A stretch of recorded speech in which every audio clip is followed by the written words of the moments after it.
I'm trying to get all these things out of my brain. And, hey, we're back live now.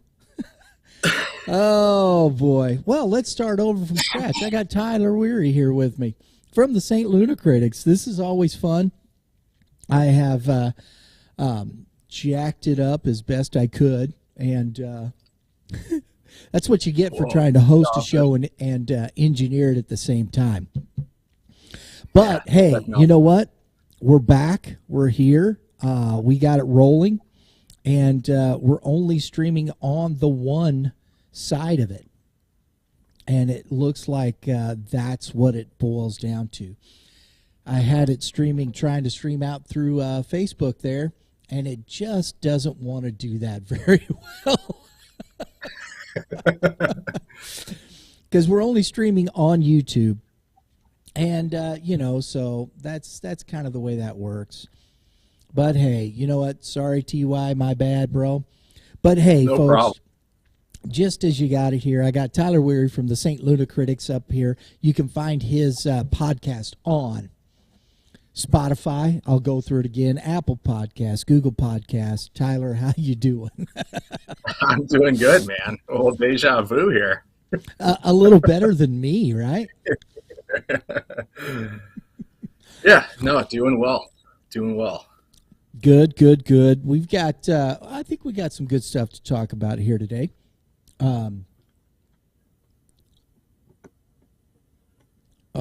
Yeah, I mean, I'd say everything's pretty much gone as I expected it to this month with the Cardinals. Right. So far, I said this was the month you take over first place. Milwaukee's got the tough schedule. We've got the easier schedule now. And what do you know? There you go. Milwaukee's what, 2-9 in their last 11 games? Yikes. And the Cardinals have had a pretty good movement here, for what they've been doing, right? Oh, for sure. And, I mean, the NL Central is just kind of in shambles right now anyway. It's probably the worst division in baseball. Going into yesterday, there were 3 teams in our division that were 1-9 in their last 10 games. Right. That's awful. You had the Cubs, Pirates, and Brewers, who were all 1-9 in their last 10. At one point, the NL Central was 0-17. The whole division was on a 17-game losing streak together. Are you serious? Yeah. Oh, yeah. The Brewers had lost 6 in a row. We had lost 3 in a row, and every other team had lost like 3 in a row as well. I have to admit, one of the things about with the baseball here is I've been up to my eyeballs with youth and high school baseball. I haven't watched a lot of Cardinal ball. I've caught some highlights here and there. I know they lost the one last night to the Pirates. That was because they'd won. I saw the highlights from the doubleheader. They'd swept them on the doubleheader. So this has been the Cardinals got well just because they're playing the 0-17 NL Central. I mean, yeah, kind of. It was like, it is what it is. I mean, we get swept by the Rays. You win 2 out of 3 against Cincinnati, and then you just won 3 out of 4 against Pittsburgh. They had that 5-game series with the Cubs, but they only won, I think, 3 out of the 5 there, which it's the Cubs. They could be 0-35, but manage to win 2 out of 4 against us somehow. So, the Cardinals have the second easiest schedule for the rest of the season. And Milwaukee doesn't. They went through their easy part of the schedule in the first 2 months. So the Cardinals got to make some hay right here, don't they, bro? Yeah. I think we're 1 game up right now because we were 2 going into last night. Lost that game. It was Flaherty's first game back. He did not look well at all. I think he only went 2 innings because he was on a 60 to 65 pitch count there. But no, he did not look good at all. I knew it was going to be rough when the first batter of the game had a 9-pitch at bat. I'm like, oh boy, here we go. Yeah. I mean, it was his first start back, though, correct? It was, yeah. So we'll see what happens. I mean, the player we want to talk about, though, is right here. Why Paul DeJong should not play again. This is this is the question you've asked, and I mean, I haven't paid attention what he's doing in the minor leagues. He's still with the AAA team, right? He is, yeah. So, what is causing you to say something like this? Or just ask this, you made the statement why he should not play again. Yeah, it really comes down to just his performance, and then the new guys that we've brought up. For instance, Brendan Donovan. When he first came up, I was just like, "Who's this scrub?" He didn't look like he was going to be anything. And Brendan Donovan's hitting .341 right now. His past 2 games, he was 4 for 5, and then last night he was 3 for 4 again. And it's not just the hitting; it's not just the average. Out of anybody on the team, he has the best at bats day in and day out. He does not get cheated on any at bats. Because I like Tommy Edman though too. I like Tommy Edman's at bats. I think right there. Yeah. Don't get me wrong. Love Edman. I mean, Edman's leading the league in wins above replacement right now. He's ahead of Goldschmidt. He's number 1 in the league in the entire MLB for wins above replacement at 3.9. But then you put Donovan next to Edman, right? And then Gorman, right? Right, yeah. And you got Donovan, who I've already watched the kid play shortstop, second base, first base, third base, left field, and right field. Paul DeJong can't do that. No. He can't. You've got these guys, and you've got Edman, who can play shortstop and second and third, and Edman can play outfield.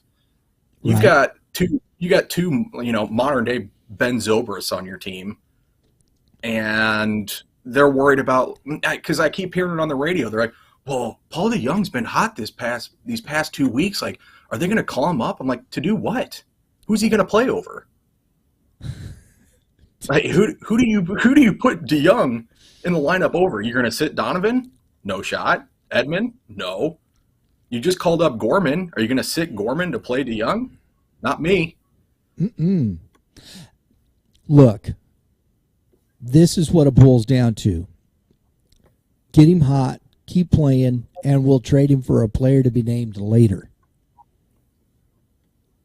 Yeah, we were talking about it last night. I'd package him, Yepes, and I don't know, a couple picks or something. I'd go get just another bullpen arm.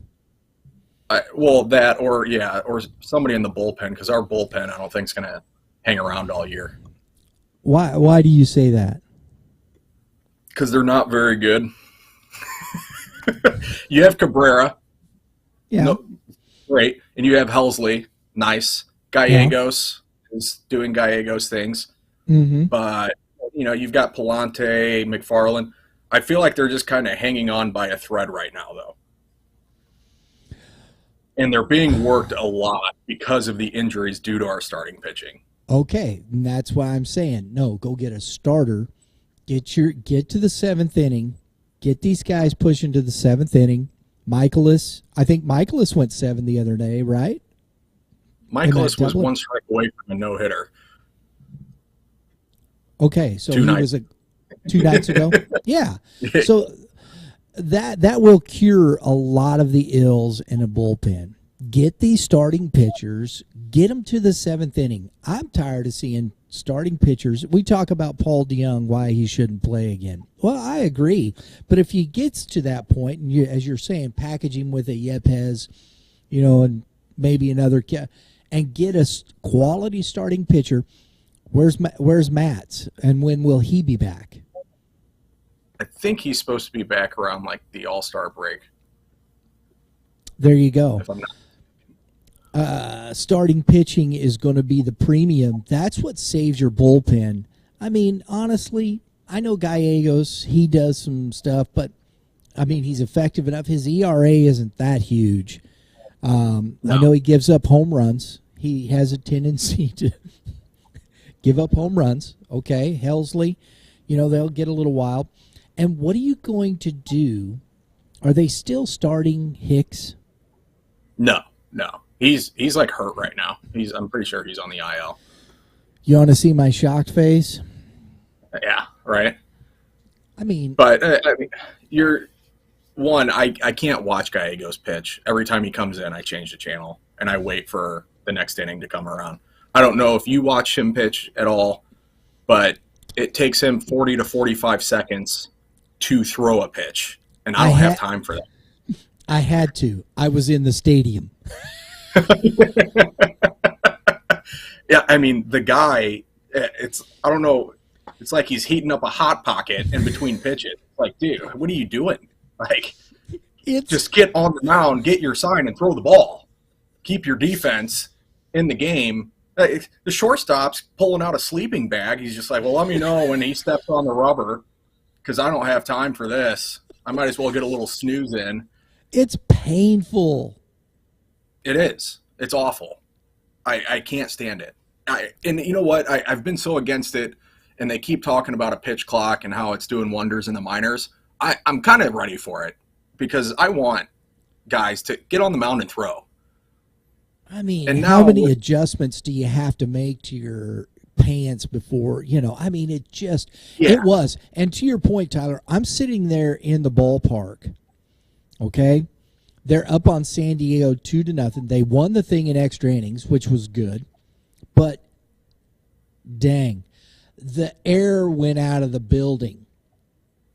And then, boom, Grisham hits the 2-run bomb and ties it, and it was worse. He is a momentum crusher. Yes, 100%. I can't stand watching him pitch. He comes into the game, I flip the channel, and I just pull it. I'll check on my phone, be like, okay, they're out of the inning. I'll go back now. Right. Because I can't. It is aggravating. I pulled out a stopwatch just to time him the other night, and he was averaging around 40 seconds in between pitches. Are you serious? I'm like, I watch an NFL game and they're running more plays in that amount of time, Yeah. It's not good. It's not good. So, and I think that would be a great opportunity to get a good quality starting pitcher, help your rotation, takes pressure off Libator. At this point, Libator's got to stay up, right? They just set him down. I don't know, man. What do I know? There you go. But no, I like Libator, what I've seen from him, and I actually really like that Zach Thompson kid that they just brought up. The lefty wearing 57 for the first time since DK. He gave up 5 runs in his last start, but he's still so young. I think the kid's going to be a stud. So that's what I think. If you're talking about DeJong should never play again, I definitely don't think he should in a Cardinal uniform. There's too many other bright spots offensively, young guys that are talented. I think these young guys are showing up, Harrison Bader and Tyler O'Neill, and I think that's why Tyler O'Neill is pressing at the plate. I think he's got his sphincter so puckered that, you watch him at the plate, he's almost got the yips. And he's looked better since he's come back. Mm-hmm. I don't know, that first month and a half, he was so jittery in the box, and he was just kind of throwing himself at everything.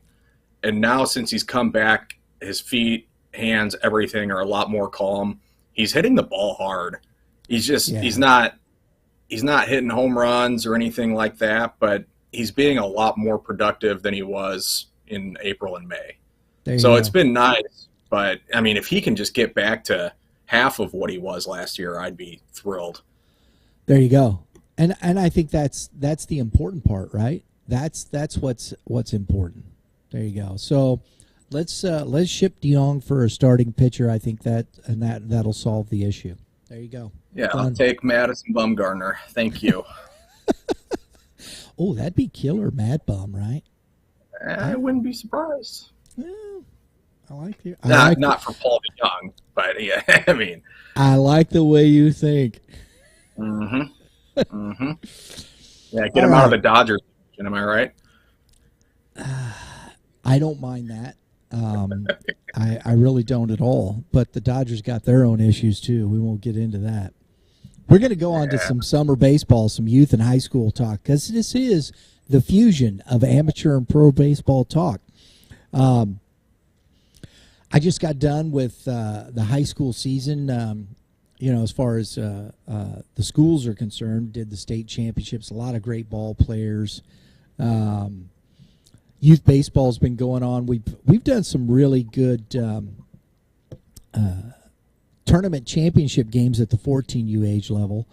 But I'll tell you, man, I'm seeing some of these kids. Prep Baseball Report, PBR Missouri, Kevin Moulder, they were out at SLU University. They did the STL Open yesterday. And,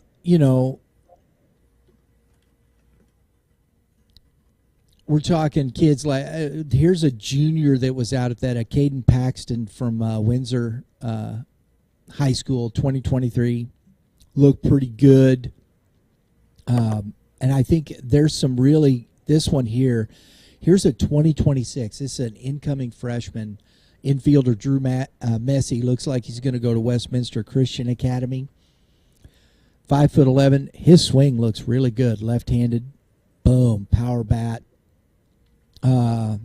Or left-handed, developing power. I think that's going to be an interesting one.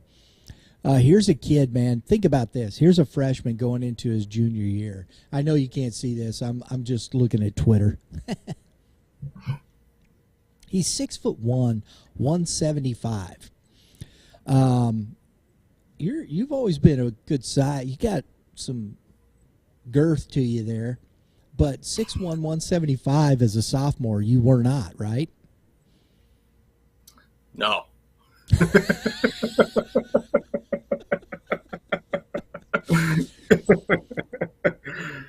And he looks like he's playing for the Rawlings Tigers. He's got that Tiger hat on. And, man, you got a left-handed bat, and the ball is just jumping off his bat. This is what I've been seeing, Tyler, through most of this. We were out at Columbia, at Columbia College's field, Atkins Field, for a PBR event. We streamed the high school game, but watching these kids, man, you see the level of talent, just the development process, how much better it has gotten. Wouldn't you agree? Well, I mean, I can't really speak to that because I haven't seen those kids or anything yet. I just went out to a Legion tournament this past weekend, and I cannot really say the same for what I saw there, unfortunately. Well, and folks, just as Tyler played Baldwin Legion your whole high school career, right?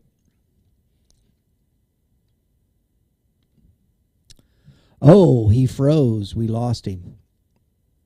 Bummer. Hopefully we'll get him back here in just a second. Yes, but while he works on unfreezing there, Tyler did play. There you are. I say, can you still hear me? I can hear you now. Did you hear my question? I don't think so. Okay. I said you played Baldwin Legion your entire high school career, right? I did 5 years. Yep. There you go. So I didn't flunk out of high school, by the way, and have to play for 5 years. I was just young enough to play 5 years, so don't get it twisted. Well, they have that extra collegiate year with Legion ball too. Yeah, as long as you're young enough, you can come back and play another year. So I got to come back as a freshman in college and play. So, comment below. let us know where you played high school ball. I think that's in the summertime. We know you played high school ball, but if you're playing in the summer, were you part of Legion ball? Were you part of a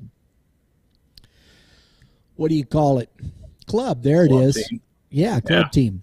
But I mean, from your perspective, what was your winter workout training? You're not that old. I mean, you've been you graduated 2012, correct, or was it earlier? 2010. 2010. So I know you don't have a lot, but when you were, what was your training regimen in the wintertime? I played basketball. I played basketball because I needed, there was only so much you could do outside.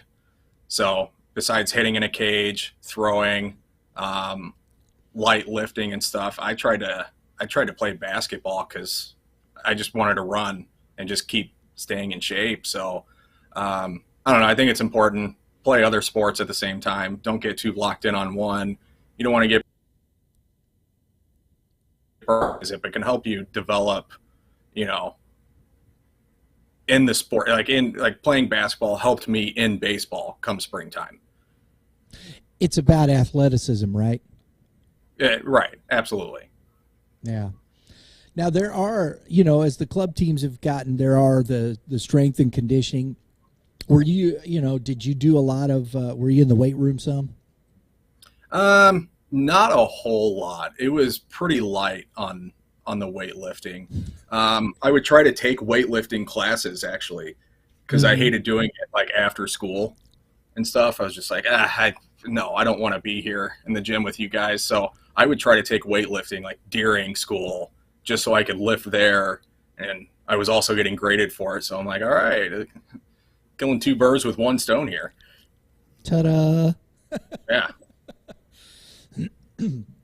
When you're so if we're talking, let's talk a little bit. You said you were out over the weekend watching a little Legion baseball. What'd you see, bro? I mean, not a whole lot. Not a whole lot. I haven't been to a Legion game in quite some time, but it was a lot different than I was expecting. The level of talent and the amount of just high school ball players that are on the teams now, it's just not near the same. I mean, when we played, every single kid on the team played high school baseball and started on their respective teams. I was talking to one coach, and one of the teams only had like 3 guys that played high school ball. And I don't even think they like started or anything. They just happened to be on the team. And it's pretty evident playing, they're not working at it. They're not really doing a whole lot. It's a little disappointing to watch. Could be painful at times. Now, I mean, there was some kids out there that you could tell are trying, working at it and everything, but it was a lot different than even 5 years ago. Right. Well, I think American Legion has a big road ahead of them here in the bigger centers. Here in St. Louis, you still see a lot more. I think you see a lot better teams maybe in the smaller communities outside of St. Louis, outside of those areas,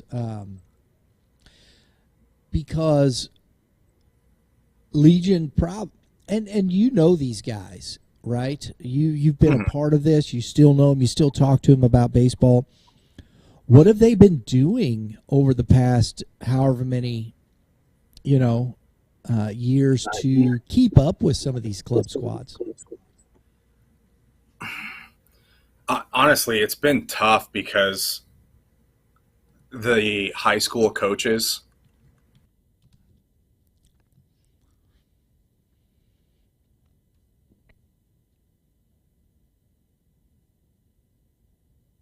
Yep. We got a little freeze here. We'll get him back, I'm sure. like that. There you go. You froze, just to let you know.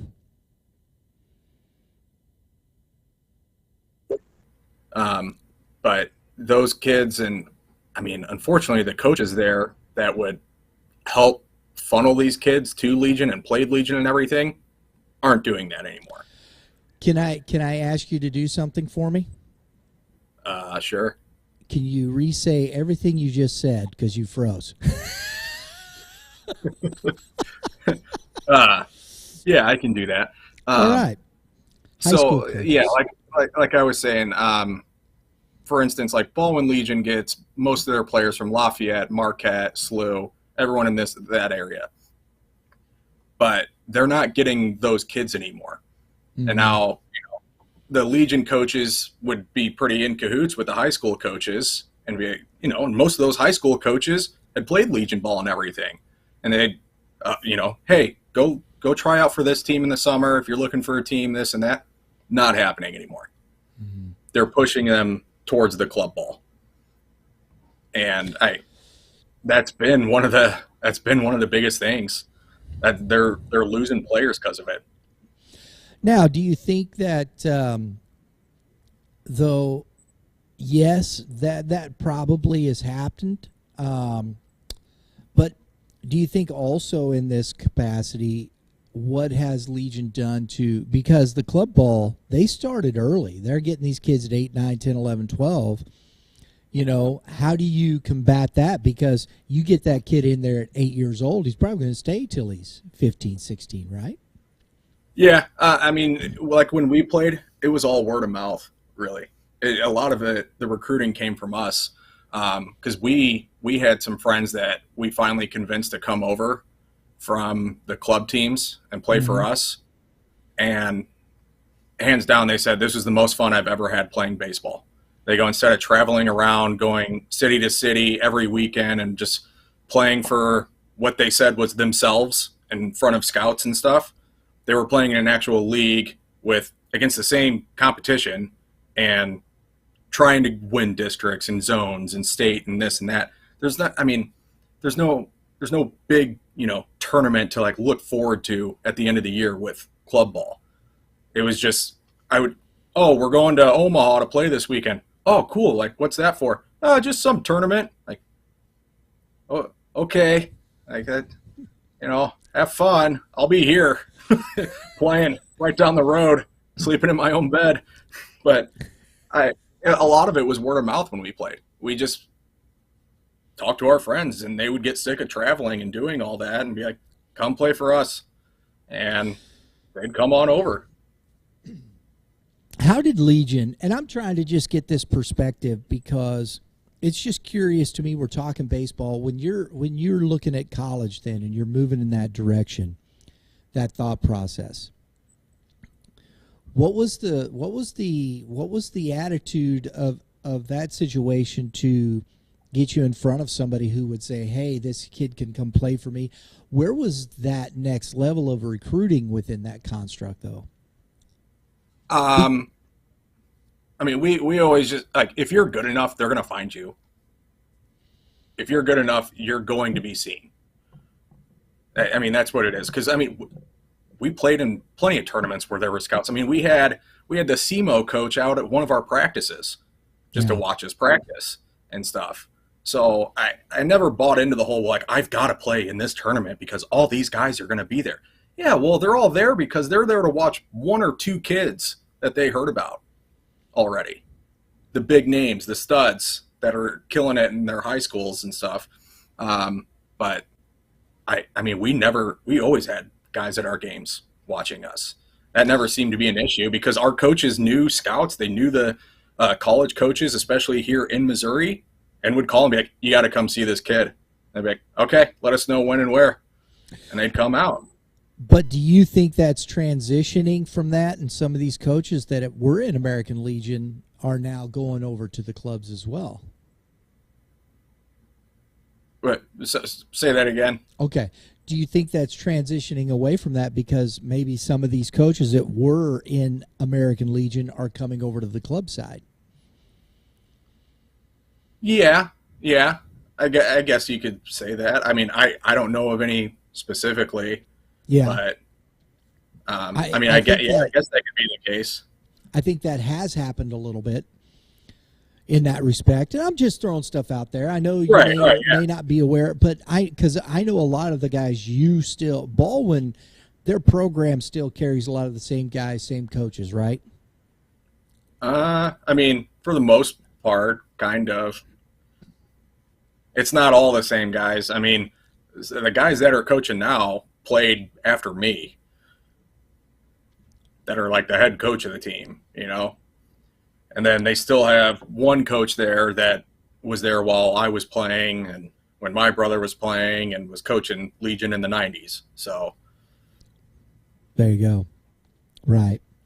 So, and that's the thing. I think, and let me ask you this. Do you think maybe that a little complacency is why American Legion maybe hasn't continued as much? Did they see what was happening on that other side and not react or be proactive to what that would mean for the future? No, I mean, no, I wouldn't say they got complacent or anything. I talked to one coach, and literally, like I was saying earlier, all the kids that he would normally get from certain high schools that would help feed his team, that coach basically said, no, I'm sending these kids to this team. And he had a pool of players that he used to pick from, and that pool's gone now because the high school coaches got in cahoots with the club coaches and said, no, they're going to do this instead.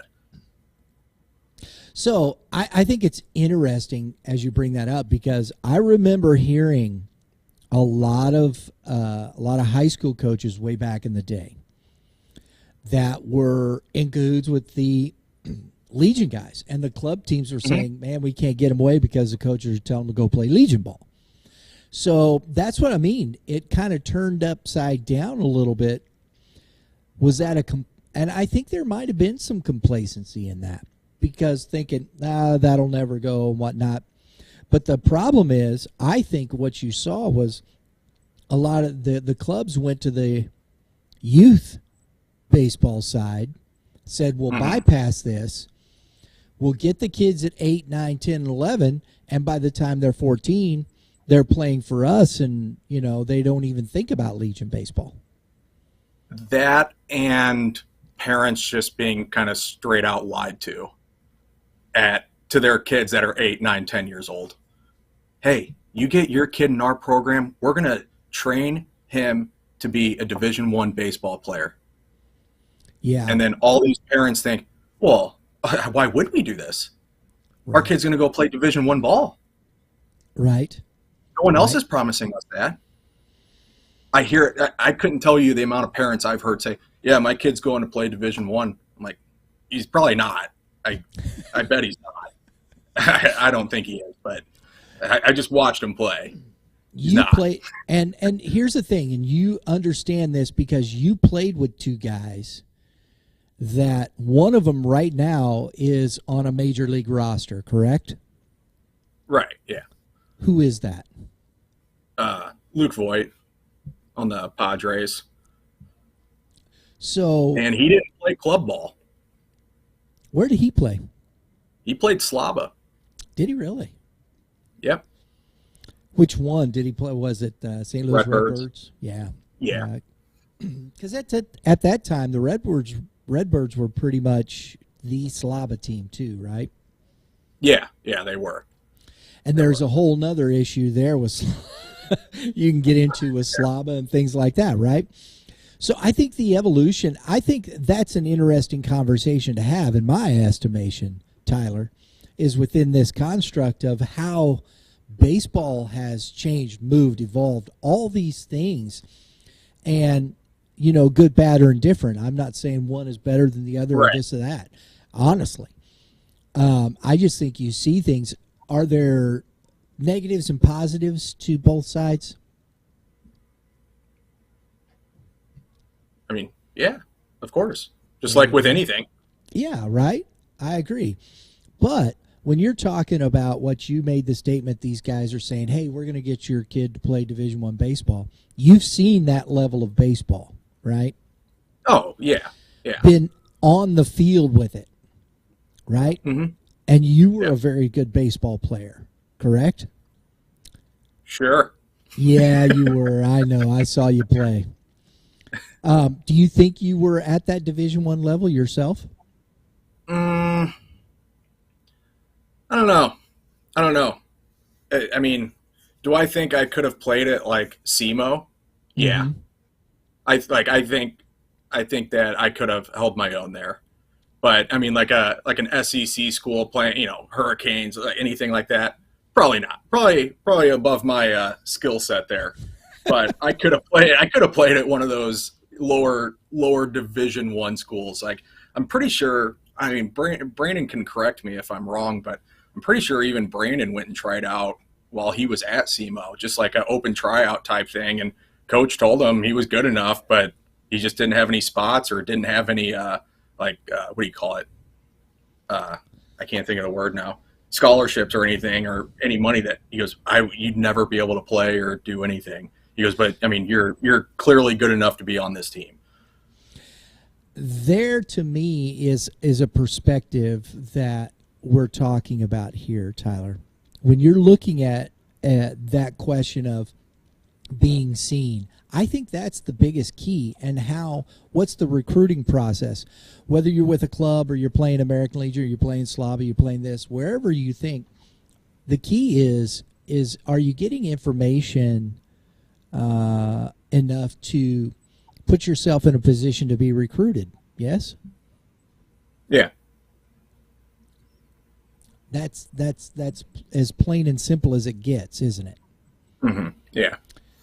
So wherever you play, that's what I would suggest. Find out what can you get in front of, and where are you going, and how are you playing, and what level is that, and is somebody going to be honest with you to your skill set? Because are you a Division II baseball player? Well, I remember my senior year, I came to do a little workout at a gym out by you that I think you had set up actually with a guy. Yeah. And I'll never forget it, because I walked in and started talking to him, and he looked at me and just goes, you can't play Division I. I just don't see it in you. I'm like, I literally just walked in the door. I haven't done anything. And then we went in, hit, and everything. And he goes, I think you could. I think you could play Division I for a school. I'm like, how did you make that judgment call just by looking at me? Because this is I think that's the great point, because physically, Tyler, you're what, 5'10", 5'11", right? 5'10", somewhere in there. Yeah. Okay. I had a young man play for me back in the day. Played at Francis Howe Central High School. Probably one of the best baseball players I've seen play for me. He was really good. But Eric Webb was an outfielder. He was 5'8". He might have been your height, somewhere in there, right? Mm-hmm. Division I, no. He went to UCM, University of Central Missouri, who's got one of the best D2 programs. He set all kinds of records at UCM. But Division I, especially Power 5, you're talking about, are you 6 foot or above? Do you have that frame that they see that can be potential? Where are they at? And these are all those things. And that is, I think that's the eye test first. Yeah, it is. Right? And it didn't help that I had a beard too. I'm not kidding. It didn't, because they looked at me and said, that kid's done growing. He's already got facial hair. He's done. I was like, what? What do you mean? And it was true though, right? Oh, yeah. 100%. So when we talk with Kevin Moulder, they're looking at body type and projectability and those types of things. And I mean, they're real conversations, and that's the level. For sure. So when you hear somebody tell you, I think at 9, 10, 11, 12 that we're going to get your kid, he'll be playing Division I baseball, I think you have to put on the brakes. Yeah. Because I mean, the guys that went on to play Division I baseball that I saw were, you could tell with real quick that they were up here, and the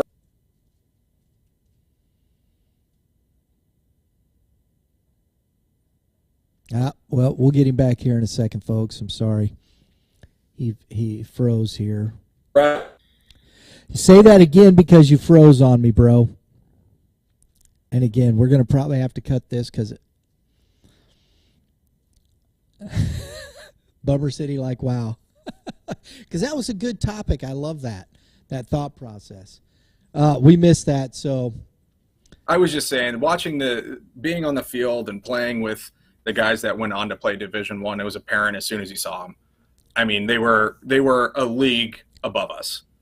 But that was pretty much at the high school level, though, right? Yeah.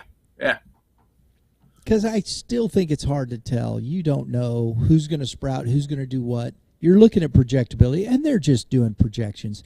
You can't hold anything against somebody. I think that's the thing. Well, they don't know what they're talking.